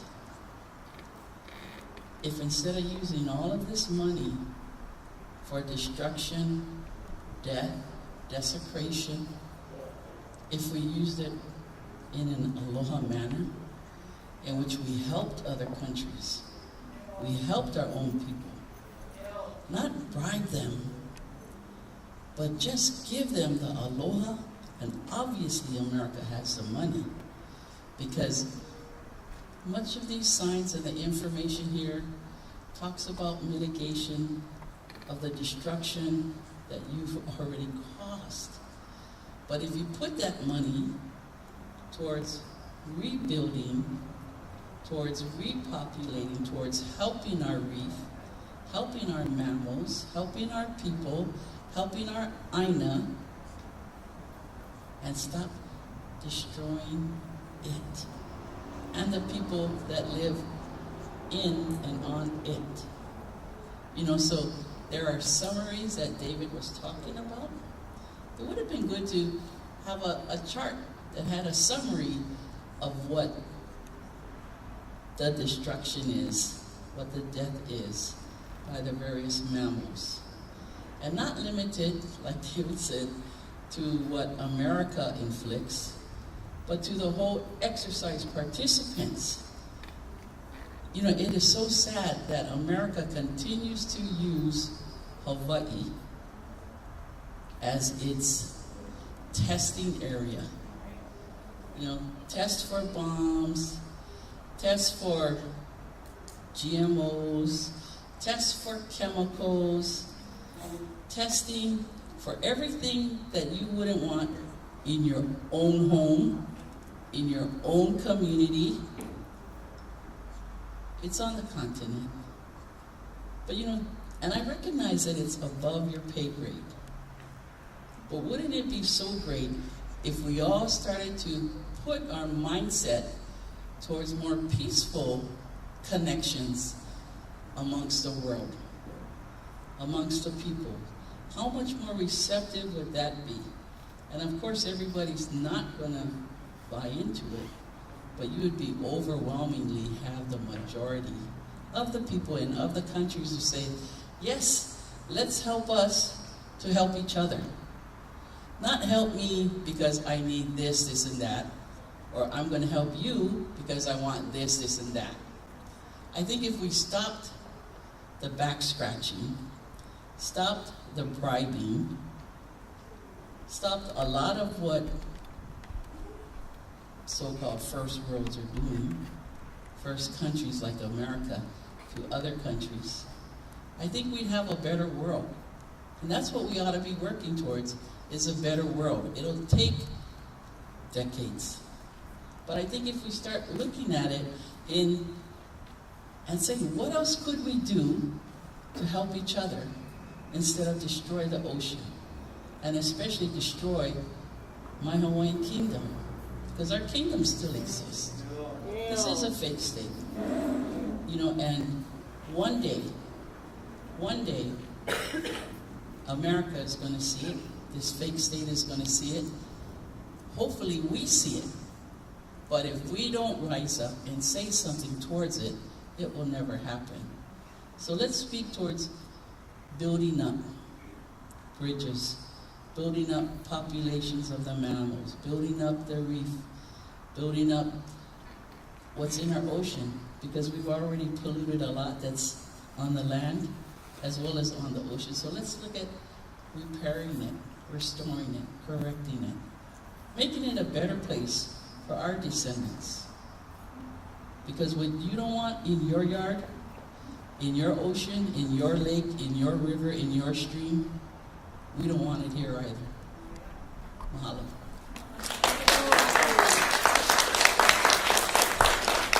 Put them on the chair. Thank you. I believe the next speaker is Shar. Is that correct? Okay, thank you.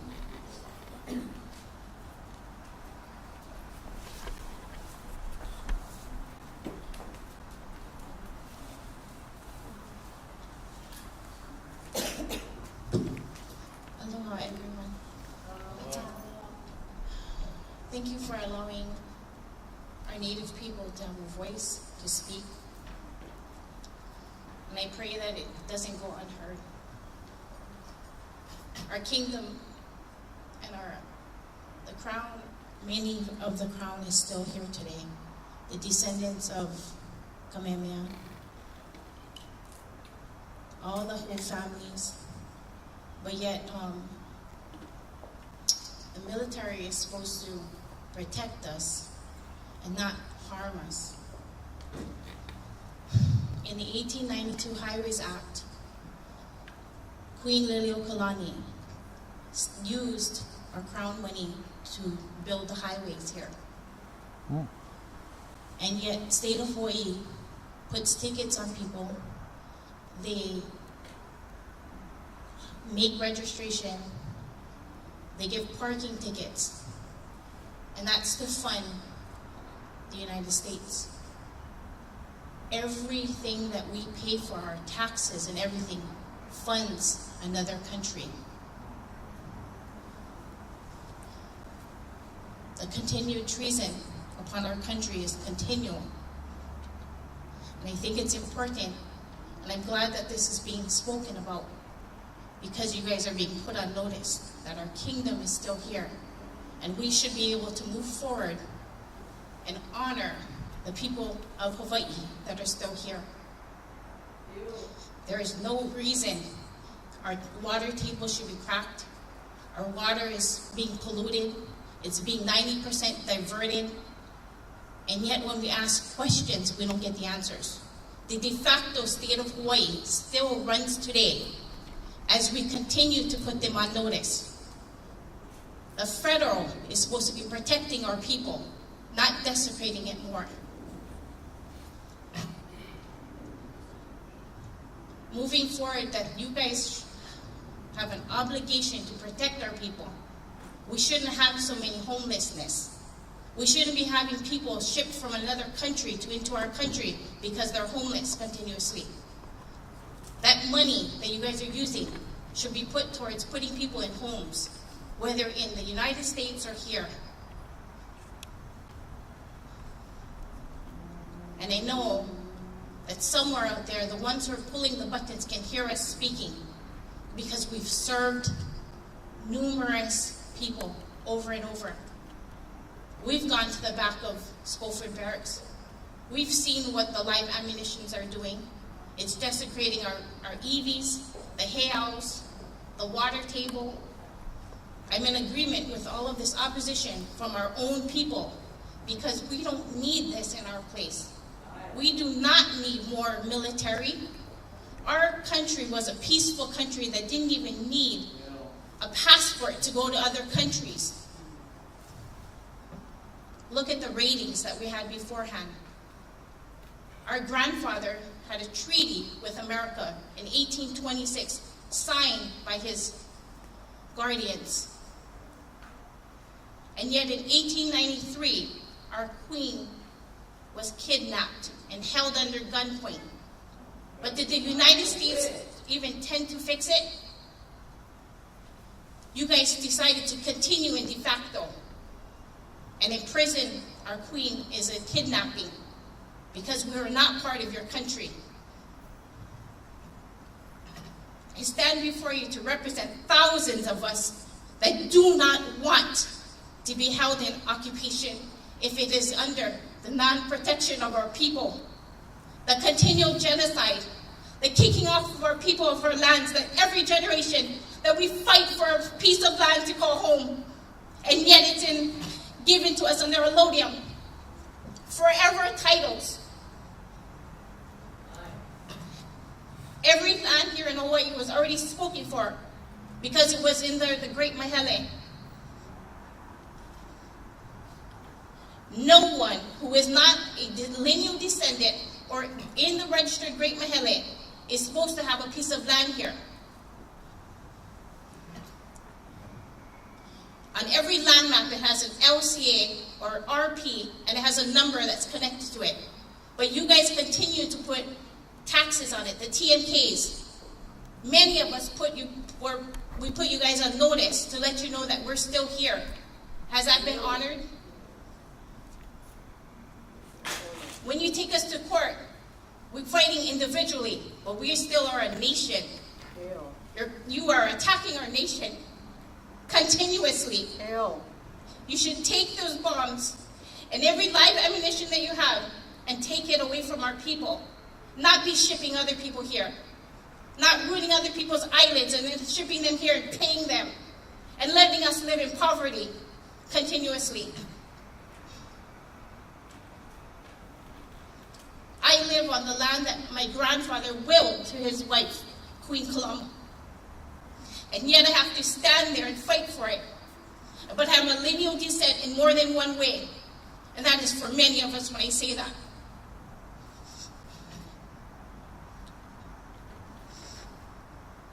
The pain that our kupunas have suffered, years and years of the the kidnapping. We need to use the right word because that's what really happened. And there are many people that were hired to help with that. It's documented. The many families that came in and were hired gunmen. And yet America didn't stop it. They condoned it by continuing. What did they do? They made us pay for permits. They closed us, they put us under martial law. If you guys want to know the truth, years and years, martial law. The bombing of Pearl Harbor, you put us under martial law, took away our rights, never returned it in continuum. Every time a lineal descendant stood up, we were put in harm's way. We had to go into hiding because we became targets. Last year, I fought a court case for my brother as a lineal descendant. So I walked into Abnapaki's courthouse and showed them my lineal descendancy documents. And 1 week later, he was dead. And this continues to happen over and over. And that should never be, because you guys being here was supposed to protect us, not in the other direction. Not to harm us, not to take away our lands, not to make our water spoiled. And right now, you guys have a lot of testimony against it. And the testimonies were people that are out here, from here, and lineal descendants. And I'm not just saying it for me. There are many here today. And not only tonight here, but many, many other meetings that we've gone to stay our voice, to say how we do feel. And it should not go unnoticed anymore. Because we're still here. The people of Hawaii, the Kanaka Mo'oli are still here. I watch the kupunas, they cry. Because why? Because we live in poverty. Why? Maybe because land keeps getting taken from us without our consent over and over. The generations, the genocide. You guys are all put on notice this evening. And if you continue to move forward, you're still doing acts of genocide upon our people. And I appreciate that I can voice myself in freedom. Because not every one of us were given a voice to speak in freedom. You look at our crown, they all died young. Why? Poisoned. Why? Because of a de facto group. Sanford Dole proclaimed himself to be a president with no votes. Not a single vote on our Kanaka people. How could someone vote back then? They had to own land, they had to make a certain amount of money, and they could not support the hosting country.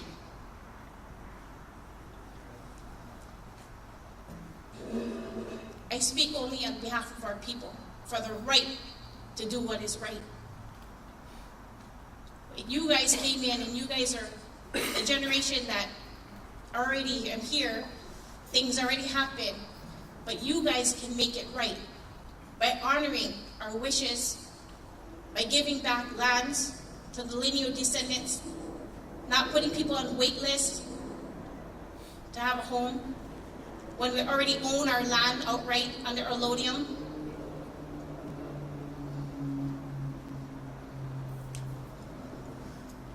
I asked the question in one of the meetings, how much of our water is being diverted? I never got an answer back. Why do our waters have to be polluted? We have a right to be able to gather. We have a right to be able to plant our own things to eat. But yet there's a law that says we cannot plant edible fruits on public land.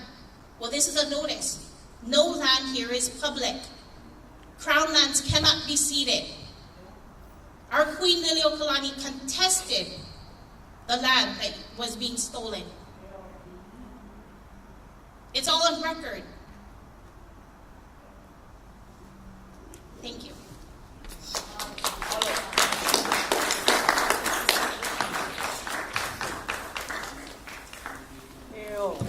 Manuel is next, followed by Nani.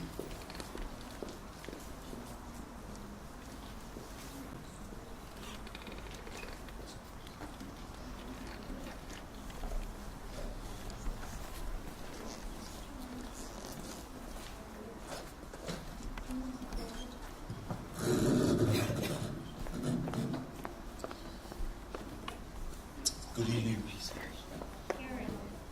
Gentlemen, it was over 15 years ago, I remember standing at McKinley High School. And we were deliberating about the same training range. There weren't many speakers that evening. In fact, I think there was only two. There was myself and then Representative Ron McDermott. But tonight I humbly stand here in this sacred space and place in honor of all the veterans that have served and that continue to serve. I'm the son of a proud veteran, a cryptologist for the United States Army. All my first cousins served in the United States Air Force, Marine Corps. But I came tonight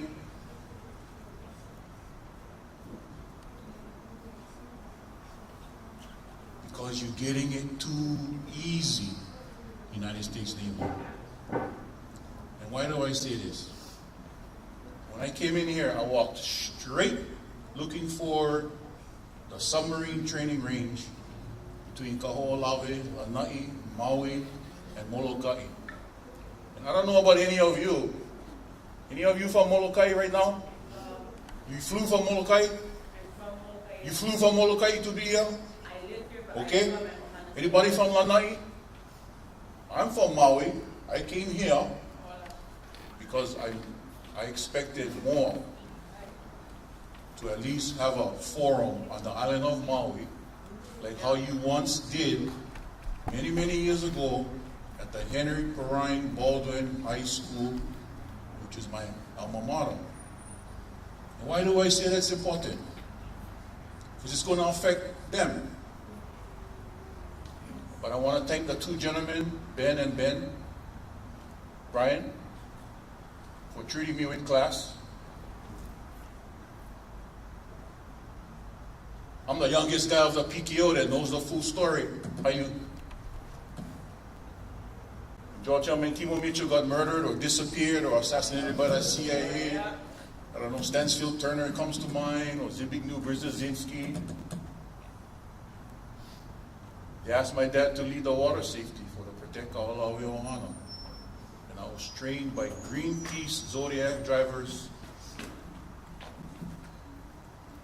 why do I say this?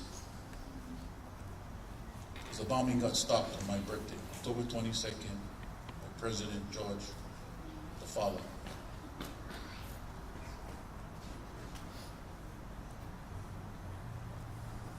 Mr. Henkin, I'm looking forward to your lawsuit.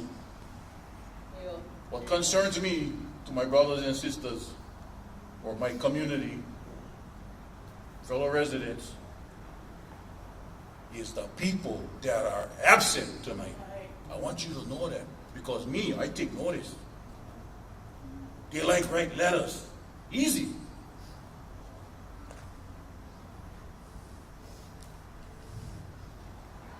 I told some gentleman in the back, when Red Hill happened, my daughter is watching Jomo on TV, watching girls cry, and she says, "Hey, Daddy, don't you work for the U.S. Navy? Hey, Dad, aren't you a QA manager? What you gonna do about it?" Well, if you want something done that's never been done, you gotta do something that you've never done before. And that's exactly what I did. So we all have friends. I never compromised my integrity yet, or sell my soul like Antikonani Ketras challenged me with Līhue. But I want every one of you know, contractors, this is a big deal. Because my children are going to inherit this. I probably die within the next, look like a monk's hill. The impacts are cumulative, Mr. Henkin, right? When I went to Kauai, they call it a real estate lease nowadays. It was for the Pacific Missile Range facility, increasing some state lease lands, and the NASA facility. And I hope it wasn't you, manpower. I know the answer, but it's like, see, if any of you would work for them. You know how embarrassing when I went to show up for an exact same meeting like this? Instead of have public comment, you know what they did, Mr. Henkin? They said, here, here's your cards. You can go to that table, and you can write your comments. You know how insulting that was to me? And I flew to Kauai, by the way. So, at a minimum, thank you for allowing us to speak and for extending beyond 7 o'clock, because I think, sister, the U.S. Navy, we can pay for your overtime to be here tonight. And you know why I did this, ma'am? Sir? I do this in the juxtaposition of what's going on in Hawaii. Besides the long-term lease, Haleakala, Space Force, they want to do things up there. It hurts too much. I wasn't going to talk, because I might lose my job tomorrow. But sister, I heard you talk. You remind me when I was a young kid.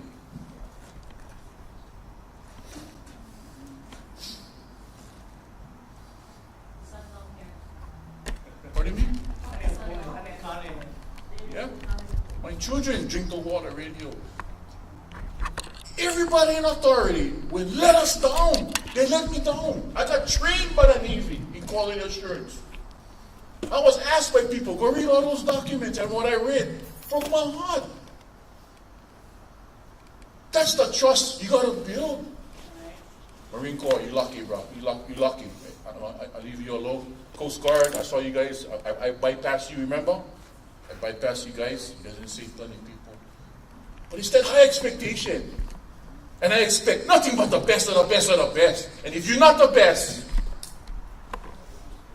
David Henkin is going to shake you down. I use that word, sorry, run me wrong word. Because you know why? Ma'am, thank you for your patience, for allowing people to speak. Because if you didn't cut me off, Brian, you wouldn't hear the end of it. You want to see a lawsuit? We don't lose. My family, we don't lose. So last night, I don't know, yesterday, I don't know how many of you ever watch a Senate Armed Services Committee before Abercrombie was the chair in the House of Representatives, right? Yesterday, the Secretary of Defense-elect gets a question about, do you do audits?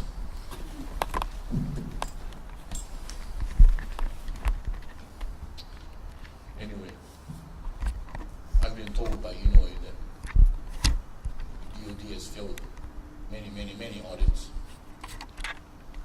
So if you can pass one audit, I will champion this thing for you. I'll be your greatest apologist. But that's like saying, and when one day you become a ranking member of the Senate Armed Services Committee, you can have a destroyer named after you. Yeah, like Illinois, like Mr. Levin. I wear this because he was given to me. Okay? But the love is there. But no let us down. And no bullshit. So Brian, Ben, and Ben, you're transparent with me. I know my answers. Okay? So if I did not speak up, I would fail my father, my grandmother, my children, John M. Kelly, and Auntie Mary Kelly, who I lived with at Black Point Road. John Kelly, the lead trainer of the United States Navy's UDT team, Navy SEALs. I was raised with that kind of guy that headed up Save Our Surf. So I say that in that spirit to all of you in the Navy. I've done my time behind the scenes. You can always do better. And I'm hoping you can maybe ask Mr. Schatz or Maisie Hirono, or maybe we could have a meeting on Maui. I don't know, ask what her name, who's our representative, Tokura, just see what they say. I'd like to see what they say. Okay? Thank you. Good night.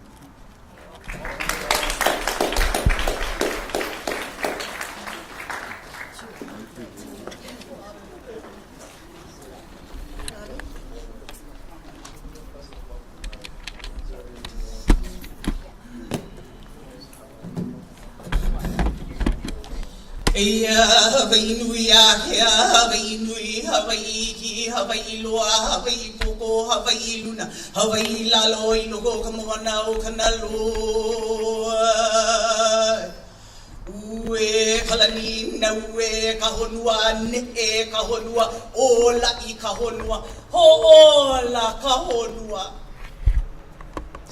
Kuo Kauai lua o nā kupuna. Kupa ke kanaka mauli. Ki he a mauli ola. Aloha mai kako. I'm tired. Today is January 17th. Today is legislation opening. And you guys know that. Why the heck you make a freaking meeting on this day? We're not here enough to represent ourselves. That's not Kona. Don't do it again. January 17th, never ever make a meeting. I'm sorry, Legislation Day and January 17th. Never ever make a meeting again. Ke olu. That is me asking nicely. Ere. Mahalo nui loa for being the leader that you are. For being smarter than a lot of Kalamai, the people that stand here today, to understanding relationship to our Aina. He's just a little kid. Please take lessons from him. Because in our culture, it doesn't matter what age you are. He get ike. and that's mana. Aye. Why? Why are you guys okay with destroying our earth? No care how. This is your earth too. Why? You heard all of us say no. Say no. We said no. That should be enough. I'm not going to explain why, because everybody did already. Please don't come again with a half-assed presentation with no facts of all the destruction that you are causing. That's a waste of my time. That's a waste of our time. I'm young in this movement. I'm 50. And I'm young in this movement. I am Kanaka here that has been in this movement way longer than me. And get people that still don't know the truth about what everybody spoke about today. Do you know the truth? Do you know the real truth? Have you been in Aina? I'm asking all of you that are for this. Please raise your hand and respond. Have you been in land before? Have you been in the Aina with any of us here in Hawaii? Please raise your hand. Have you been in the ocean with any of us, Kanaka, from this land? Please raise your hand. Not one of you. No kiaha. Why? We don't come to your house and no get to know you. The Aina helps you to understand why we stand so freaking strong in protecting our space and our place. Not for us, for our bebes, for our kupunas that are still in the Aina. Mauka to Makai, in the heavens, in the earth, and all around us, Kako. This is going out to you guys. Because like Auntie Kapua said, I'm so tired of freaking fighting. We tired already. We need to find solutions, and this is not a solution. This is not a solution. You're doing this for what? For this. We standing here, not getting paid. Why? Because we get familial ties to everything in Hawaii. Everything. That's my kupuna you're destroying. In everywhere. And you're killing the opportunity for my kids and my grandkids to have a future. You're killing the opportunity for your kids and your grandkids will have a future. Whoa, enough is enough. Work with us. I promise you, you work with us. Bruh, we all gonna thrive. Not just you guys. Not just you guys. We all gonna thrive. But you're not going to understand that until you come and build relationship with us. I'm speaking from my heart right now. That's what we're about. Relationships. Because relationships build deep connections. And those deep connections remind us of what our kuleana is, our responsibility is to the heavens, to the earth, to each other, to our past, to our future. But you're going to do different this year, Kako. It's a new year. Stop killing our Aina. Stop killing us. Help save us. Or else we all going to be done. All of us, including you. I'm going to end this chant called Mokupuni. And if you know this, please do this with me. It speaks about the connection that we have to everything. Everything. And in that is our deep aloha for everything. Mai ka poa ke au, mai kahi ki a kahi ki, o vau ke kahi. I am somebody. I'm connected to every bit of this earth. I'm connected to you somehow, somewhere. Mai kahi ki na ke komohana, from the east to the west. Mai uka ikikai. From the mountains to the ocean. Ovau ke kahi. Mai loko a ovaho. Ovau ke kahi. Kale o ke akua. That hale of ke akua. That's not the one. That's our many akuas that we don't control. Our sun, our clouds, our wind, our ocean, our plants, our earth. That's our akua. You may not understand that and you need to, but don't push us down anymore.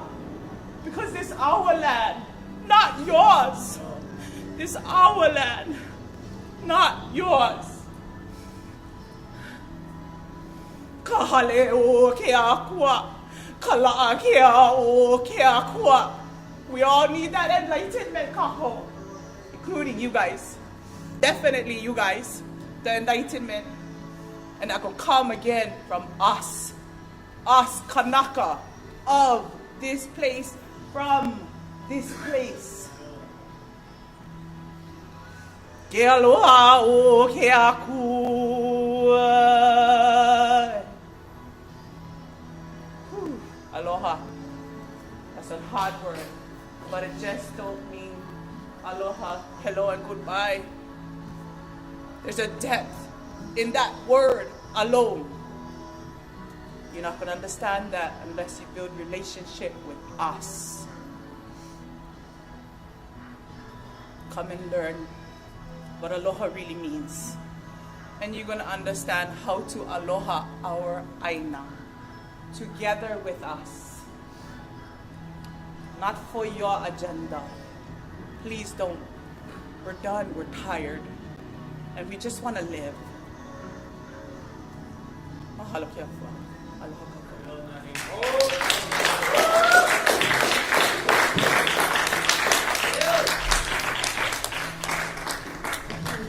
Keala. And then